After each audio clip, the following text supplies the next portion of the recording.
வணக்கங்க. இன்னைக்கு நான் லஞ்ச் பாக்ஸ்க்கு புதினா சாதம் தான் செய்தேங்க. அது எப்படி செய்றது? அதுக்கு தொட்டுக்க என்ன பண்ணோம்? மார்னிங் பிரேக்ஃபாஸ்ட்டுக்கு என்ன பண்ணோம்னு இந்த வீடியோல பார்க்கலாங்க. நான் புதினாவ கிளீன் பண்ணி கழுவி எடுத்து வச்சிருக்கேங்க. வ பச்சை மிளகாய் 4 எடுத்து வச்சிருக்கேன். வெள்ளைப்பூடு உரிச்சு வச்சிருக்கேன். புளி கொஞ்சம் எடுத்து வச்சிருக்கேங்க. புதினா சாதத்துக்கு இப்போ நம்ம தாளிப்பு எப்படி வதக்குறதுன்னு பார்த்துக்கலாம். தேங்காவ துருவி எடுத்து வச்சிருக்கேங்க. உருளைக்கிழங்கு பொரியலுக்காக அத குட்டி குட்டியா கட் பண்ணி வச்சிருக்கேங்க. அப்புறம் கொஞ்சம் கேரட்ட பொடி பொடியா கட் பண்ணி வச்சிருக்கேன். அதுவும் பொரியல் பண்ணிக்கலாங்க. வெங்காயமும் கட் பண்ணி வச்சிருக்கேன். இப்போ எப்படி செய்றதுன்றத பார்த்துடலாங்க. வாணலியில எண்ணெய் விட்டுட்டு கொஞ்சம் உளுந்தம்பருப்பு போட்டிருக்கேங்க.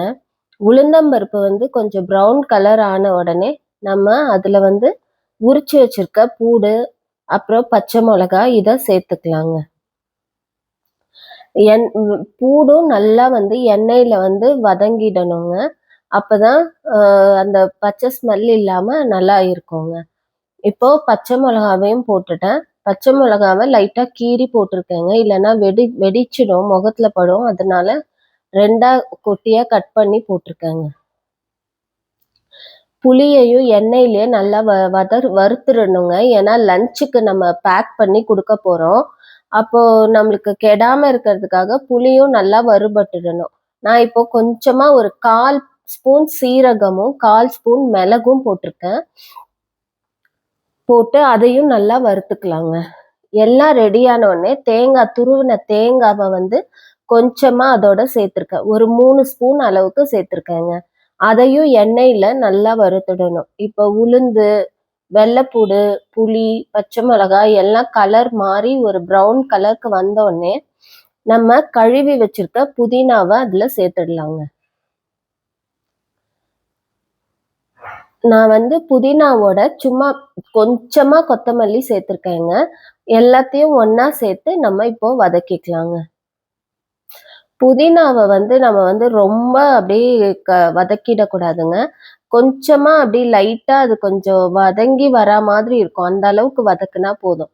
புதினாவை நம்ம ரொம்ப வதக்குனோம்னா கசப்பு, அந்த துவையல் சாப்பிடும்போது ஒரு மாதிரி கசப்பு வந்துடுங்க. அதனால புதினாவை சும்மா அப்படி தண்ணி கொஞ்சமா நம்ம கழுவுனதுல இருந்ததுன்னா அது காயிற அளவுக்கு வதக்குனா போதும். வதக்கிட்டு தேவையான அளவு உப்பு சேர்த்துட்டு நம்ம இத ஆற வச்சிடலாங்க. அப்புறமா நம்ம துவையல் அரைச்சிடலாம். இப்போ வாணலியில எண்ணெய் ஊத்திட்டு கடுகும் கொஞ்சமா உளுந்தம்பருப்பு போட்டு தாளிப்பு பண்ணியிருக்கேங்க.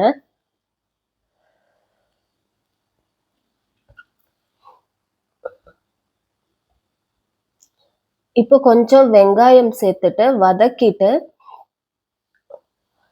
ஒரே ஒரு பச்சை மிளகாய் சேர்த்துக்கிறேங்க காரத்துக்காக.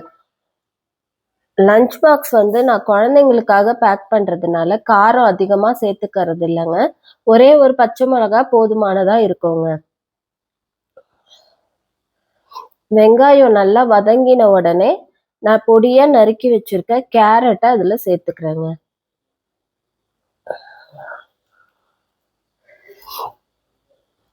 கேரட்டை நல்லா எண்ணெயில வதக்கிட்டு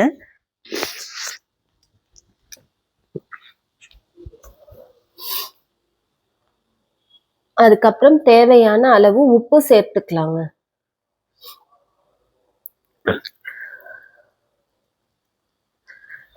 தண்ணி ஊத்தி வேக வச்சிடலாம். தேவையான அளவு உப்பு சேர்த்துக்கிறேன். உப்பு சேர்த்து நல்லா வதக்கிட்டு தேவையான அளவு தண்ணி விட்டு வேக வச்சுக்கலாம்.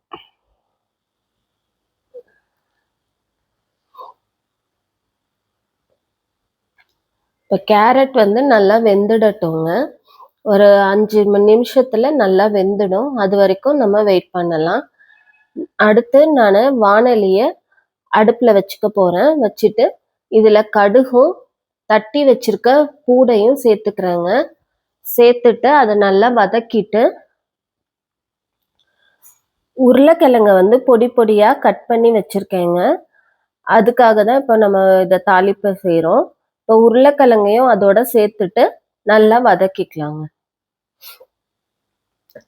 இப்போ அந்த உருளைக்கிழங்கோட நான் மஞ்சத்தூள், மிளகாத்தூள், உப்பு இதெல்லாம் சேர்த்து நல்லா கலந்துடுறேங்க. கலந்துட்டு நம்ம லைட்டா தண்ணி தெளிச்சிட்டு அதை வேக வச்சிடலாங்க.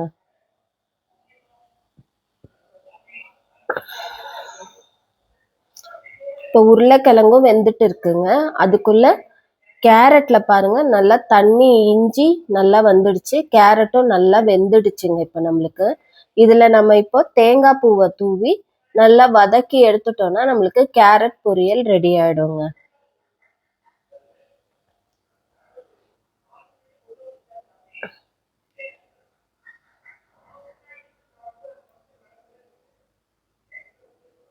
நல்லா எண்ணெயிலே வதக்கியாச்சுங்க. இப்போ தேங்காய் பூவை நான் இதுல தூவிக்கிறேங்க. சும்மா கொஞ்சமா சேர்த்தா போதுங்க.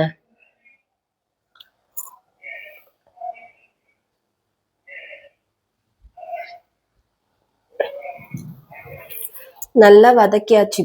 இப்போ நம்மளுக்கு கேரட் பொரியல் ரெடி ஆயிடுச்சு. அடுத்து நம்ம ஆறுன புதினா அந்த துவையலுக்காக நம்ம அரைச்சி வச்சிருக்கோம் இல்லையா, அந்த மசாலால பெருங்காய பொடி சேர்த்துக்கிறேங்க. சேர்த்து எல்லாத்தையும் மிக்சியில நல்லா அரைச்சி எடுத்துக்கிட்டேங்க. இப்போ இதை நம்ம சாதத்துல கிளற போறோம். இப்போ உருளைக்கிழங்கு பொரியலும் நம்மளுக்கு ரெடி ஆயிடுச்சுங்க.